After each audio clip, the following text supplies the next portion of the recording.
ডিসিপ্লিনাৰি committee নতুনকৈ গঠন হৈছে আৰু ডিসিপ্লিনাৰি কমিটিখনেও এটা নীতি নিয়মৰ মাজেৰে নিজৰ দায়িত্ব পালন কৰিব। যোৱাকালি জেনেৰেল সেক্ৰেটাৰী ইনচাৰ্জৰ লগত তিনিজনীয়া কমিটিখনৰ আলোচনা হৈছিল আৰু জেনেৰেল সেক্ৰেটাৰীও পৰামৰ্শ দিছে একপক্ষীয়ভাৱে যাতে সিদ্ধান্ত নলয়, যিটো আমাৰ অল ইণ্ডিয়া কংগ্ৰেছ কমিটিৰ সংশোধিত কনষ্টিটিউশ্যনত আছে সেই অনুসৰি চৌকজ হ'ব আৰু বিভিন্ন পৰ্যায়ত হ'ব। যিজনৰ বিৰুদ্ধে অভিযোগ আছে তেখেতকো এটা আত্মপক্ষ সমৰ্থনৰ সুযোগ দিব আৰু প্ৰয়োজন সাপেক্ষে ক্ষেত্ৰভিত্তিক অধ্যয়ন কৰি তেওঁলোকৰ ওপৰত যেনেধৰণৰ ব্যৱস্থা ল'ব লাগে সেইমতে ল'বলৈ যোৱাকালি পৰামৰ্শ দিয়া হৈছে।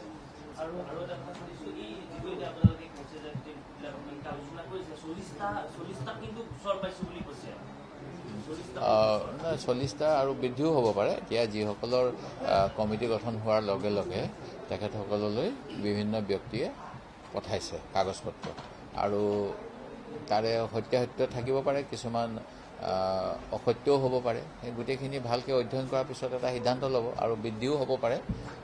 সেই গতিকে এতিয়াই ক'ব নোৱাৰি, তেওঁলোকৰ দুখনমান চিটিং হৈছে, তাৰপিছতহে গম পাম।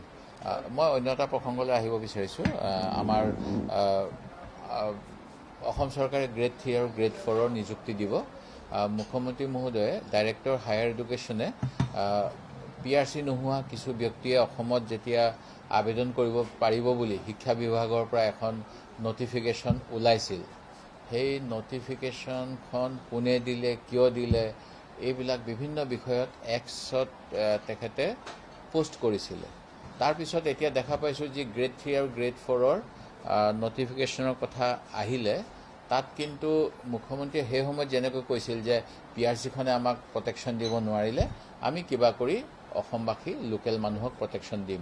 কিন্তু এতিয়া জেনেৰেল মানে নলেজ, ইংলিছ আৰু অন্যান্য বিষয়ত তেওঁলোকৰ বুটপতি আছে নে চাই পেলাই নিযুক্তি দিব বুলি কৈছিল। কিন্তু অসমত প্ৰচলিত 3টা ৰাজ্য ভাষা অসমীয়া বা বড়ো অঞ্চলত বড়ো আৰু বৰাক ভেলী অঞ্চলত যি বঙালী ভাষা চলে, এইবিলাকৰ বুটপতি সম্পৰ্কে কোনো ধৰণৰ তাত উল্লেখ নাই, প্ৰথম কথা।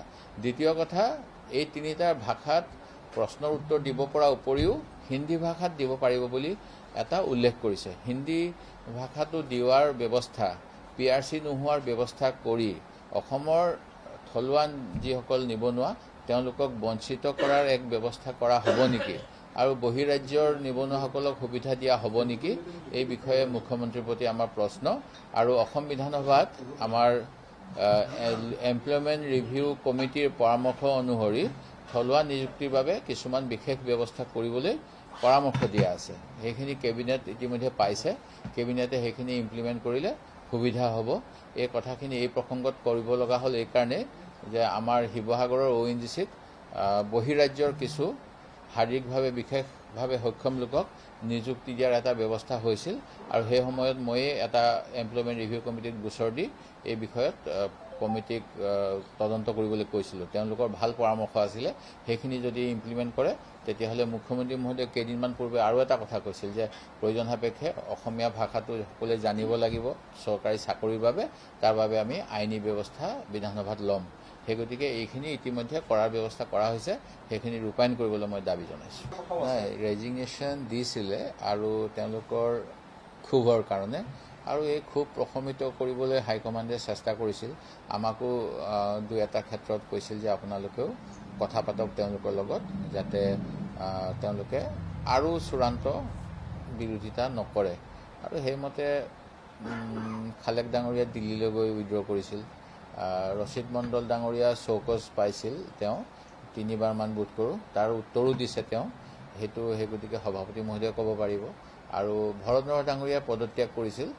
পদত্যাগ কৰাৰ পিছত মোক AICC জেনেৰেল ছেক্ৰেটাৰী আমাৰ অসমৰ জিতেন্দ্ৰ সিং ডাঙৰীয়াই মোক কৈছিল যে কথা পাতিব লাগে, তেওঁ যাতে অন্য আৰু কিবা এণ্টি পাৰ্টি নকৰে। সেইমতে কথা পাতিছিলোঁ।